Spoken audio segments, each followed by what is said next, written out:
Silo originally referred to agricultural storage containers, but the management consultancy industry took the phrase in the 20th century and used it to describe this problem of fragmentation, self-enclosed tribes or teams that have lost sight of the bigger picture and can just think about what's under their own noses.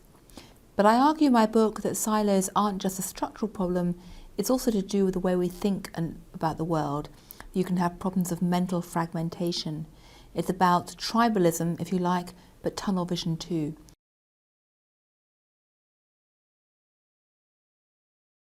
Any large institution has to have a system for organising people and things and ideas. If we didn't have a structural organisational system, we would all drown in chaos.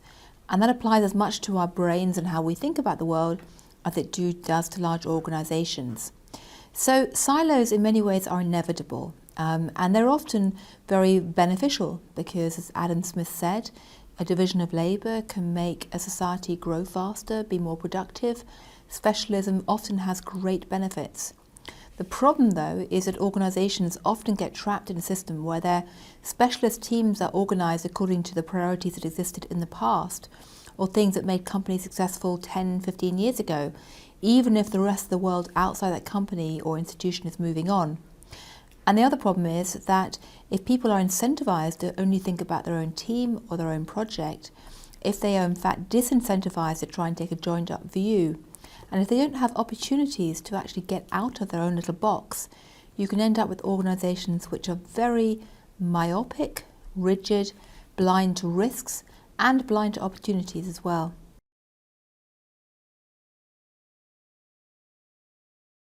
One of the things that's happened in the last 50 years is that many organisations have become a lot bigger and global. Consolidation in many business spheres has simply expanded the size of companies. Secondly, many of the tasks that make the economy work have become a lot more complex and a lot harder for outsiders to understand. And thirdly, the rise of the public company and the rise of short-termism in the markets means that institutions that are publicly quoted are increasingly under pressure to streamline and be ultra-efficient. So what that means is that you have bigger, more complex organisations, you have specialists doing skills that very few people understand, and you have company leaders who are essentially incentivised to streamline at all costs almost everything. And that's a recipe for companies that tend to be very siloised, where you have teams of experts doing stuff that nobody else understands, where you're losing the ability of people to simply roam around the organisation and collide and to talk to each other, and where essentially you get these bigger and bigger bureaucracies that become dangerously rigid. And it's a terrible, bitter irony of the 21st century world that we all think because we have cell phones and the internet and airplanes and supply chains that we're hyper-connected as a globe. And in some senses we are, in the sense that shocks can be transmitted very fast, contagion is very real, and yet at the same time the tragedy and irony is we're creating these increasingly siloised institutions.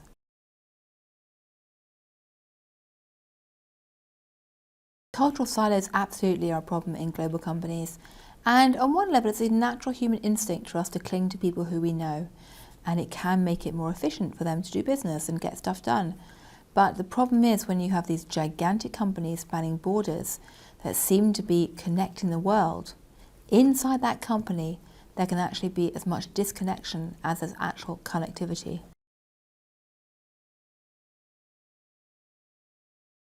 One of the first ways for companies to avoid silos is to actually start by recognising they exist and to openly talk about it, which sounds incredibly obvious, but it's amazing how often company executives never think about the social patterns or the ecosystems or the structures of what they're doing. We are all creatures of our own environment in the sense that we tend to be captured by the rules and patterns that we inherited from people around us, and we just don't have discussions about how those rules and patterns are shaping our behaviour.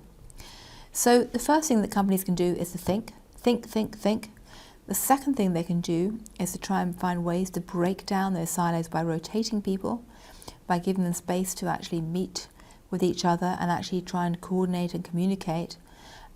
People can play mental exercises to turn the organisational chart upside down and say what would happen if we tried to organised not according to the past or the past successes, but according to the problems that are coming down the line.